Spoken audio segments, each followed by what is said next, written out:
Perkenalkan, nama saya Wagil Cahya, NIM 1810416764, kelas manajemen pagi C, mata kuliah ALB, dosen pengampu Pak Adi Mursalin. Baiklah, pada kesempatan kali ini saya akan menjelaskan tentang analisa lingkungan internal dan eksternal. Pengertian lingkungan internal, definisi yang populer mengidentifikasi lingkungan sebagai segala sesuatu yang berada di luar batas organisasi. Secara garis besar, sebuah perusahaan akan dipengaruhi oleh lingkungan perusahaan, di mana lingkungan tersebut dapat dibagi ke dalam dua bagian besar, yaitu lingkungan eksternal dan lingkungan internal. Faktor internal mencakup kekuatan dan kelemahan di dalam internal perusahaan itu sendiri. Penyusunan strategi perusahaan yang tepat harus mempengaruhi betul-betul dan kekuatan dan kelemahan yang dimiliki, selain memperhatikan faktor eksternal.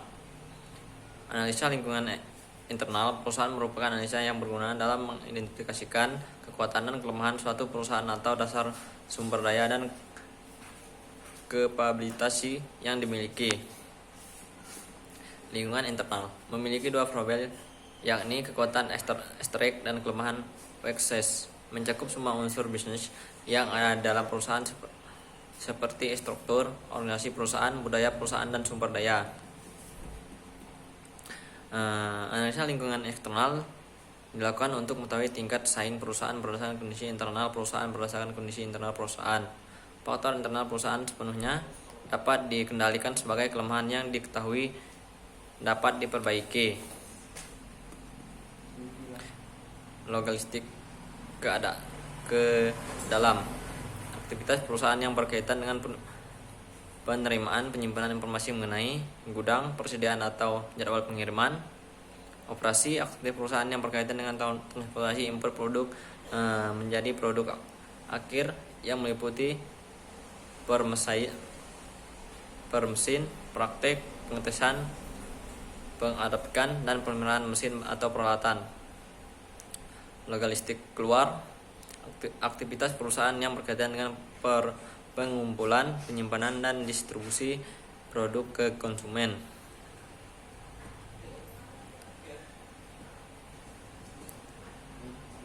Analisa lingkungan eksternal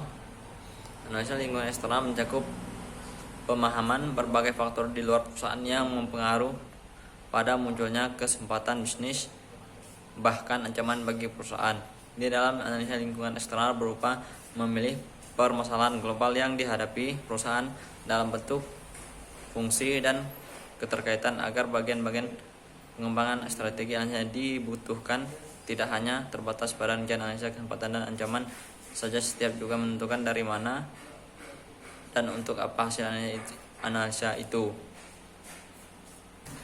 Analisa lingkungan eksternal mencakup pemahaman berbagai faktor di luar perusahaan yang mempengaruhi dan munculnya kesempatan bisnis, bahkan ancaman bagi perusahaan. Di dalam analisa lingkungan eksternal berupa memiliki permasalahan global yang dihadapi perusahaan dalam bentuk fungsi dan keterkaitan antara bagian berbagai pengembangan strategik. Analisa dibutuhkan tidak hanya terbatas pada rincian analisa kesempatan dan ancaman saja, tetapi juga untuk menentukan dari mana, untuk apa hasil analisa itu dan dipergunakan.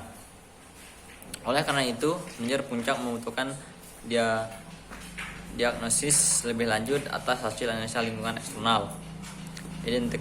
Identifikasi strategi yang dipergunakan untuk meningkatkan berbagai variabel lingkungan saat ini. Apa asumsi, prediksi tentang lingkungan yang berpengaruh terhadap perusahaan saat ini. Memperkirakan kondisi lingkungan di masa datang. Apakah asumsi atau prediksi yang dipergunakan sama yang dilakukan pada tahap pertama? 1. Apakah masih terdapat celah atau dispersi?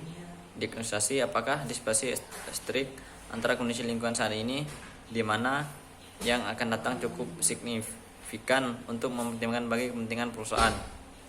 Apakah perusahaan strategi perlu dilakukan untuk menyesuaikan dengan kondisi lingkungan? Apakah perlu dana upaya khusus untuk mempengaruhi dispersi ekstrik yang terjadi?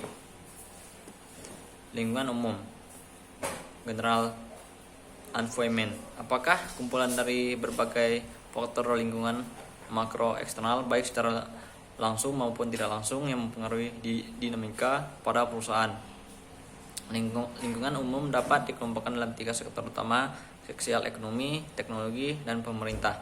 Pada setiap sektor lingkungan terdapat banyak subfaktor yang masing-masing saling berinteraksi membentuk satu kekuatan yang pada akhirnya mempengaruhi strategi manajer dalam proses pengambilan keputusan. Sebagai konsekuensinya, maka terdapat berbagai macam cara yang dapat dipergunakan untuk menganalisa dan diagnosis kondisi makro eksternal. Sektor sosial ekonomi. Ada banyak berpengaruh terhadap penentuan jumlah permintaan produk dan sebesarnya biaya yang dikeluarkan untuk menghasilkan produk perusahaan. Kondisi perusahaan atau mempengaruhi iklim dan lingkungan sosial dapat membantu memperlambat pencapaian tujuan perusahaan. Sekian presentasi dari saya. Ucapkan terima kasih.